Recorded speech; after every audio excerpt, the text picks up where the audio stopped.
Evaluate where you are. Look at it. Assess yourself. Assess yourself and assess the situation. What brought you there? What has brought you to this point?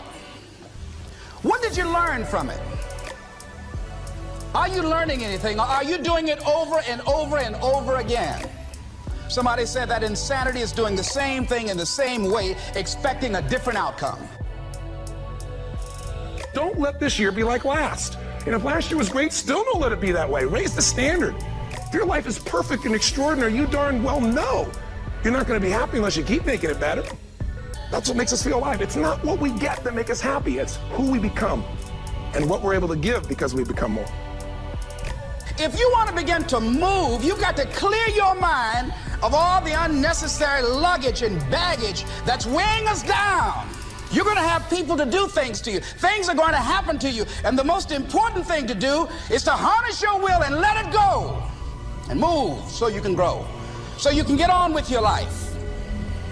It doesn't matter about what happens to you. What matters is, what are you going to do about it? If there's anything that'll shift your life, that'll get you to thrive in a difficult situation, is take some massive action. Try something else. Change it, try it, move it. Progress equals happiness.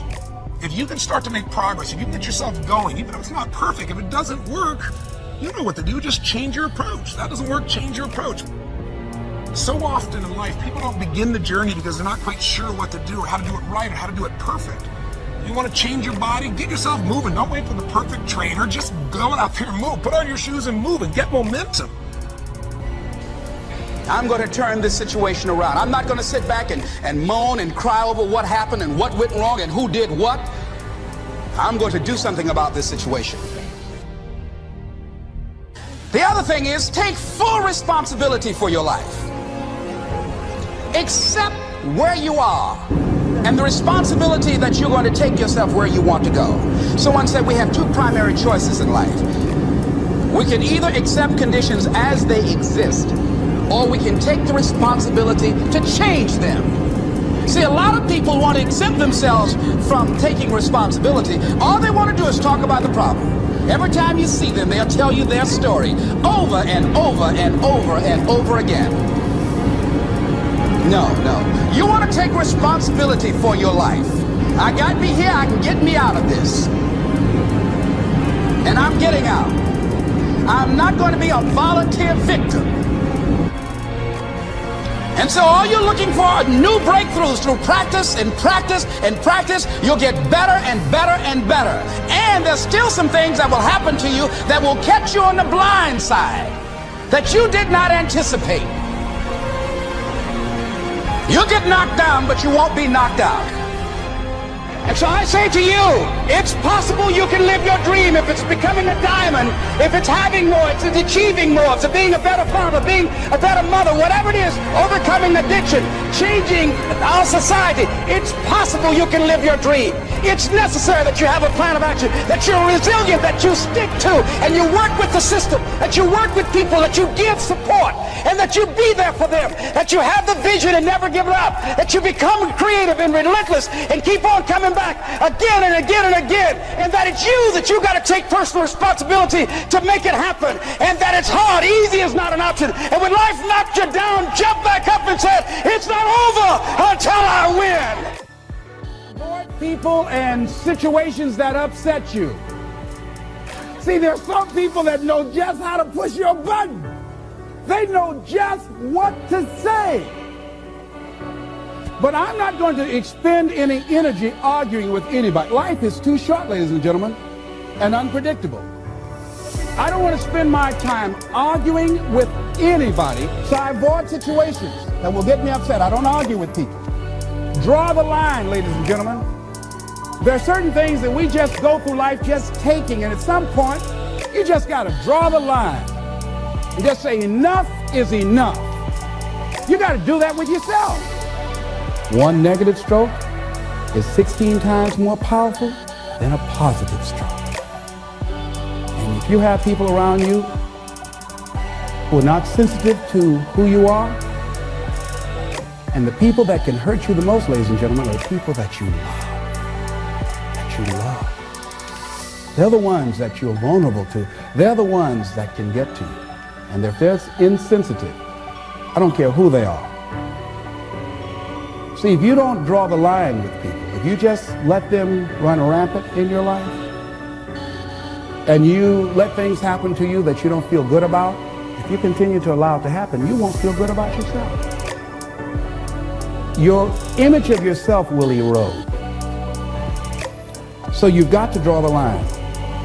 Why do people just go to a job where they're miserable, day in and day out? Why do people stay together and they're miserable, sleeping in separate rooms, or arguing, or the only thing they have in common is paying the bill? Don't talk, don't communicate, don't share anything together. Day in and day out, as short and unpredictable that life is, being mean to each other. Why do people do that? Known hells are preferable to strange heavens because it's familiar. See, life is rough, ladies and gentlemen. It's rough and it's scary. It's scary growing. It's scary taking a chance. It's scary acting on your intuition, on your guts. It's scary. It's frightening. There are people that are tolerating things right now, and they're immobilized by fear.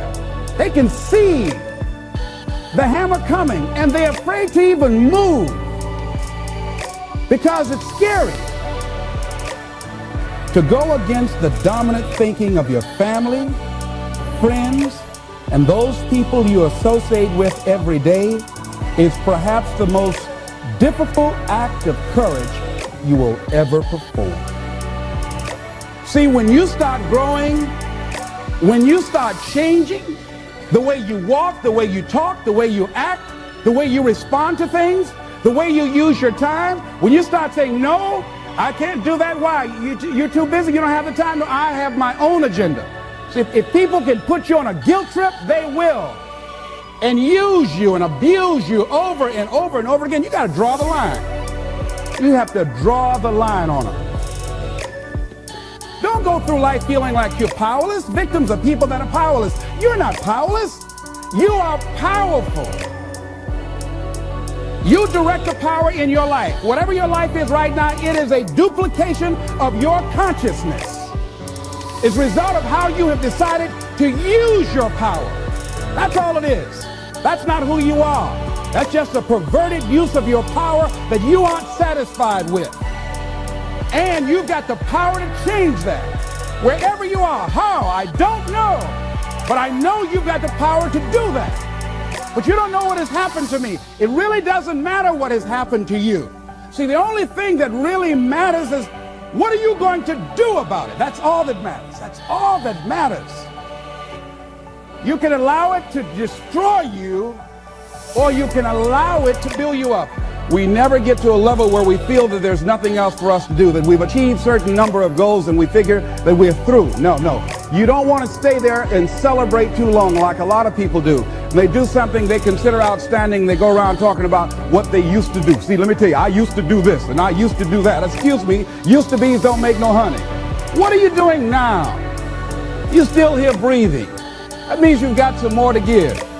Doesn't matter how old you are, doesn't matter about where you are, doesn't matter about what you have, doesn't matter about what you've done. Life is about growing, it's about being productive, it's about stretching, it's about challenging yourself. So you start looking around and decide, hey, what else do I want to do? What got me here? It's a time for celebration, but also a time for reflection. What got me here? What worked? What did not work? What do I need to do to repeat so that I can get the same kind of results in other areas of my life? If the goal is to improve my health, if the goal is to improve my relationship, if the goal is to improve my income, if the goal is to improve something in society, what is it I need to do? Now, don't get confused with what you do with who you are. Don't trip. Don't go on some type of ego trip. Talking about how bad you are. None of us do anything by ourselves.